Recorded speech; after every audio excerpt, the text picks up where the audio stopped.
What is going on, guys? It's the Mad Dragon. We're back doing our final preview for round 2 of the Rugby World Cup. I've managed to do as many of these as I possibly can. I think we've only missed Samoa versus Chile, so apologies to anyone who was waiting for that one. I'm going to run out of time. I've done a lot of videos over the past couple of days. This one is going to be for England versus Japan, one that seems to be flying under a lot of people's radars in terms of how exciting this game could be.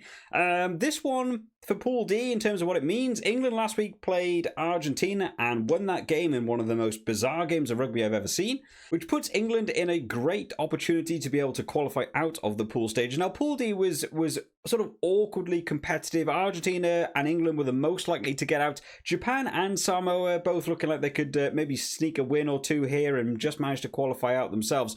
But Japan, of course, as you remember in the last World Cup and the World Cup before that, got some big results. So England will need to keep an eye out on this Japan team as they come into this game. In terms of the England team, there are not a lot of switches to talk about. Apologies for the weird graphic World Rugby haven't put out theirs yet. I took this off the actual England page. But a couple of switches along the way. Really difficult to talk about the players from the last game because, of course, we had Tom Curry get that red card, the only red card of the round, considering how many similar incidents there were in other games, the only red card that stuck, and therefore England had to change their game tactics, and they went through the boot of George Ford for the whole game. Drop goals, penalties, just moving up the field. No one else really felt like they got a great deal of touches of the ball, so we'll have a run through the teams to see what has shifted up, but a little bit harder in this one to talk about some of the players. Starting out then in the front row, Joe Marler, Jamie George, and Kyle Sinclair returns to this England team. I feel like we haven't said Kyle Sinclair for a good long while. We'll see how he gets on in this game. Big returning game up against Japan. Joe Marler taking the loose head prop for this one. Alice Genge being moved to the bench. To be honest, after Joe Marler came on in that game against Argentina, I thought there was a real big shift for England. So maybe Joe Marler's beginning to move into being that first choice prop in that position, but I do think I prefer Alice Genge in terms of his running game around the field and what have you. In the lock department, same as last week, Maro Toje going in alongside of Ollie Chesham, and in the back row is where we're going to be seeing the changes, though. Courtney Laws retains a captain in that blindside flanker position. Ben Earl moves to open side, and Lewis Ludlam comes in that 8 shirt. So now, obviously, with Tom Curry out, they had to shift up yet again. So Lewis Ludlam coming in at 8. I have been enjoying seeing Lewis Ludlam play at 6. Now, big point of interest here, Billy Vunipola is back. He is back from his suspension after all that nonsense that we had with the red card situations with him and Farrell and all of them going on. He's back. He did his tackle school. He's now in the side. Very interesting for them to not chuck him on at 8. They're going to back Lewis Ludlam to take this game at number 8 and put Billy Vunipola on a little bit later on. I thought maybe he would have got straight back in that 8 shirt just in time with Tom Curry now going out for a couple of games as well. The line-out department, we'll see how England get on in this one. I feel like the game against Argentina was so hard to take away a lot from that game because it was such a weird game where Argentina basically failed at everything. It was really hard to gauge what England were doing well at and just what Argentina we're being bad at. So we'll see how they get on in this one. Japan have got a couple of decent locks though to get involved with that line out, but I would probably be rating some of these England locks a little bit higher in terms of when we get around to that set piece. In the halfback partnership, George Ford goes back in alongside of Alex Mitchell. George Ford, man of the match by a long way in that game last week. Alex Mitchell still felt a little bit quiet. I was really looking forward to some burst, some energy, some excitement from him. Had a bit more of a grown-up game, was just feeding the ball out, just getting on with it. Not really too dissimilar to like a Danny Kerr or a Ben Youngs, but I'm hoping we get to see him have a bit more energy in this game. Going up against Japan, might be a little bit more open space to run around in, but he's also got to keep an eye out for his own defense as well, because Japan, like we saw last week going up against Chile, coming off the ruck, there is a lot of players who like running very, very close to that ruck and taking a little inside line. So Alex Mitchell will have to keep a bit of an eye out around that ruck area to make sure no one sort of runs through their own defence. In the centre partnership, no switching around here. Joe Marchant goes in alongside of Manu Tuilagi. Manu Tuilagi, the man who we talk so much about his attack, the defensive game from him last week was absolutely brilliant. I thought he had a brilliant stint in terms of how many tackles he was getting involved with, smashing Argentina. Really, really good work from him. I think he could have been up for man of the match had George Ford not, done everything for the team in terms of the point scoring. And then in the back three, Elliot Daly, Johnny May, and Freddie Stewart, who in all honesty, I mean, there's three massive names there for England, and I can't think of a single thing I remember seeing from all three of them in that game, because I just don't feel the ball was getting out there.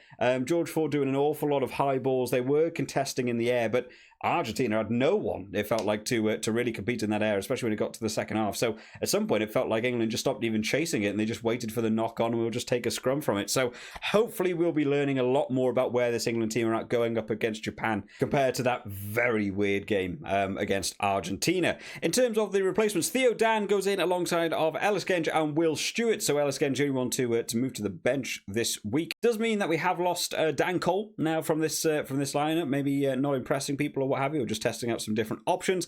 Rest of the replacement forwards, George Martin, as the same as last week. The return of Billy Vunipola in that 20 shirt, and then the replacement backs, Ben Youngs, Marcus Smith, and Ollie Lawrence. So Danny Kerr also not in the team this week, but I'm sure they'll be testing out their scrum halves, who they want that first, second, third choice to be. Ben Youngs and Marcus Smith. As with last week, I still maintain I would like to see Alex Mitchell and Marcus Smith play together, as opposed to separately. I know when it's like this, you have one attacking option and one very professional option, and then the same later on. I kind of want to see them do the Marcus Smith, Alex Mitchell combo and just have all-out attack and maybe go for some wild point-scoring opportunities. But hey-ho, that's what they've gone for. It's still a big England team. I think they know this might be their next biggest game. They defeated Argentina. That was probably the big one for them.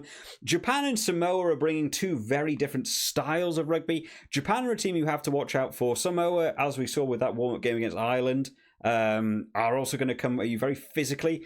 So two different teams to keep an eye out for. I would probably say Japan are still England's number one threat at the minute.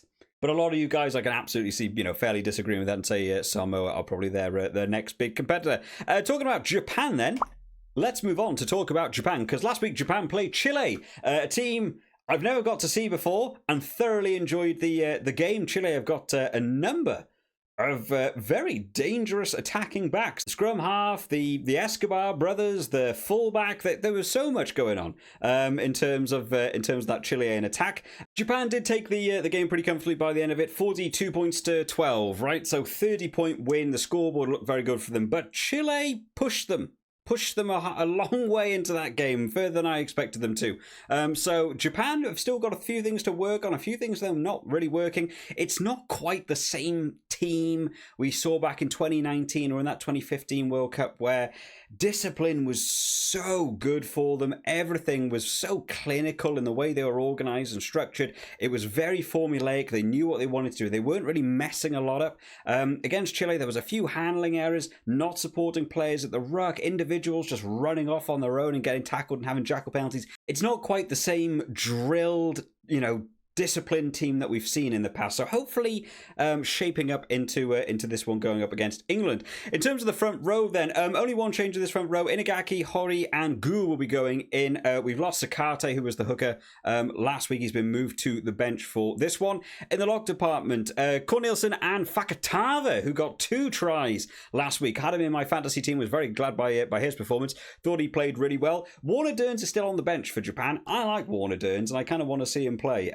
But Cornelsen was getting involved in that line out quite a lot. And Fakatava, yeah, he's a tough man to stop. I kind of like the way Japan use their forwards, actually. Again, off the back of the ruck, we sort of mentioned during the England team, but they pick up the ball off the back of the ruck. They run one way and then pass back inside just when they've got that room, but they don't pass that to a back, to like a winger, or maybe in England's case, that might go to a Joe Marchant or a Tuolagi. In Japan's case, they used a lock. Why not? That's a big dude to stop, and Fakatava getting over for 2 tries. And then finally, in that back row, Michael Leach in the blindside shirt, the return of Peter Labuschagne coming in the open side flanker, and Jimeno retains at captain in number 8. Now, Labuschagne coming back in. That is a big old booster to the team. It was Shimakawa, not someone I know a lot about, was playing last week. My Japanese rugby is not always the best in terms of knowledge, but Labuschagne is absolutely a player that's been involved with this team for a long time. Very experienced player. It's a really, really big bolster to that back row. In the half-back partnership, Nagare returns alongside of Matsuda. Nagare, I think, got 3 try assists. I want to say 2 or 3 try assists. I can't remember off the top of my head. But having good work from the back of the scrum. Not doing as many runs as I was expecting him to. I was expecting him to do a couple of little cheeky sniping runs last week, but he didn't get round to it. The centre department, where there was probably a lot to talk about last week. Nakamura will be taking that inside centre, the same as last week, who had a brilliant game against Chile. Was very, very impressed by him. But in the outside centre, Osada will be coming in to replace Dylan Riley, who's moving to the bench. Now, Dylan Riley did not live up to the expectations compared to Nakamura. Dylan Riley had a terrible game. He missed, I think, 5 or 6 tackles over the course of the game. He didn't really touch the ball, and when he did, it was a purposeful knockdown and got himself yellow carded. So not surprised to see him move to the bench in this game. Really weird the way he was utilised. The ball was not going to him, and he was being used as like a ruck support player.